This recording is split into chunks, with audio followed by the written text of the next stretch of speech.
Assalamualaikum warahmatullahi wabarakatuh. Perkenalkan, nama saya Cindy Satika Lesmana, NIM 0101212066 dari kelas KPID. Video ini dibuat guna untuk memenuhi tugas UAS hadis tematik dakwah dan komunikasi. Di video ini, saya akan membahas mengenai pengertian hadis tematik, perbedaan metode hadis tematik dan metode hadis tahlili, hadis tentang dakwah, hadis tentang kewajiban mengucapkan salam, hadis tentang komunikasi ekonomi dan politik, hadis tentang ciri-ciri orang munafik, dan hadis tentang merubah kemungkaran.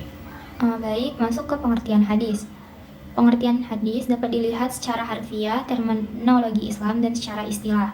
Secara harfiah, hadis memiliki pengertian berbicara, perkataan, atau percakapan. Secara terminologi Islam, hadis memiliki pengertian melaporkan, mencatat sebuah pernyataan dan tingkah laku dari Nabi Muhammad SAW. Sedangkan secara istilah, ada dua perbedaan dari pengertian hadis. Yang pertama dari ahli hadis. Menurut ahli hadis, pengertian hadis ialah seluruh perkataan, perbuatan, dan hal ihwal tentang Nabi Muhammad SAW. Sedangkan menurut ahli usul, pengertian hadis ialah semua perkataan, perbuatan, takrir Nabi Muhammad SAW yang berkaitan dengan hukum syara dan ketetapannya. Masuk ke pengertian metode hadis tematik. Metode hadis tematik ini juga disebut dengan metode maudu'i. Secara bahasa, berasal dari kata maudu yang memiliki arti masalah atau pokok permasalahan. Sedangkan secara istilah, metode maudu'i ini memiliki pengertian mengumpulkan hadis-hadis yang terpecah dalam kitab-kitab hadis dengan tema tertentu, kemudian disusun berdasarkan sebab-sebab turunnya hadis tersebut. Masuk ke perbedaan metode tematik atau maudu'i dengan metode tahlili. Di antara keduanya tentu memiliki perbedaan. Yang pertama, metode maudu'i ini disebut dengan metode tematik, sedangkan metode tahlili disebut dengan metode analitis. Metode maudu'i ialah menganalisis hadis dengan cara mengumpulkannya berdasarkan tema yang sama. Kemudian, hadis tersebut disusun berdasarkan sebab-sebab turunnya hadis tersebut, disertai dengan penjelasannya. Sedangkan metode tahlili ialah menganalisis hadis secara menyeluruh, berdasarkan penjelasan hadis tersebut, tidak seperti metode maudu'i yang hanya menganalisis berdasarkan satu tema yang sama saja. Dalam metode tahlili, penjelasan hadis mencakup analisis kosakata, sebab turunnya hadis, dan syarah hadis tersebut. Nah, masuk ke hadis tentang dakwah. Hadis tentang dakwah yang memiliki makna menuntun, yang berbunyi Man dalla ala khairi falahu mislu ajri fa'ili, yang artinya barang siapa yang menunjukkan jalan kebaikan, maka ia akan mendapatkan pahala seperti pahala orang yang melakukannya. Substansi atau penjelasan hadis tersebut ialah hadis ini memberikan petunjuk dan dukungan kepada orang lain serta menuntunnya untuk melakukan kebaikan adalah suatu tindakan yang sangat mulia dan akan mendatangkan pahala besar.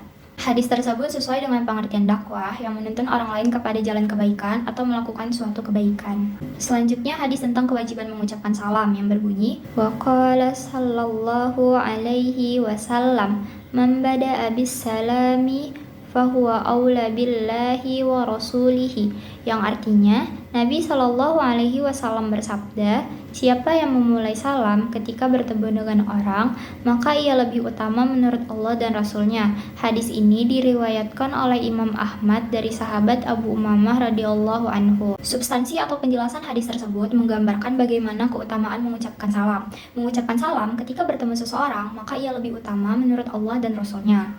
Selanjutnya, hadis tentang komunikasi ekonomi dan politik yang berbunyi An Abdillah bin Amri wa ibn al-As an Nabi sallallahu alaihi wasallam qala innal muqsitina indallahi ta'ala ala manabira min nurin ala yaminir rahmanil ladzina ya'diluna fil hukmihim wa ahlihim wa ma waluwa, yang artinya dari Abdullah ibnu Amru ibnu As berkata, Nabi bersabda, sesungguhnya orang-orang yang berlaku adil di sisi Allah akan berada di atas mimbar yang bercahaya di sebelah kanan Allah.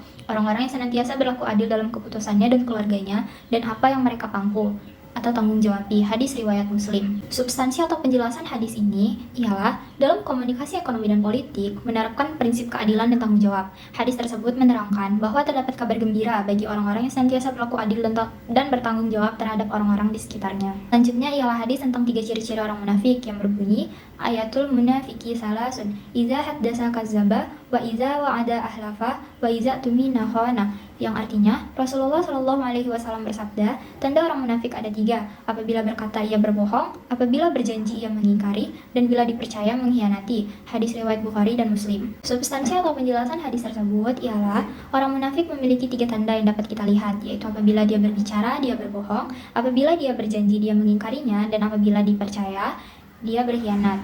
Oleh karena itu, agar tidak dikatakan orang munafik, kita tidak boleh memiliki 3 tanda-tanda tersebut. Apabila kita berbicara, kita harus jujur. Apabila kita berjanji, kita harus menepatinya. Dan apabila kita diberi kepercayaan, kita harus bisa menjaganya.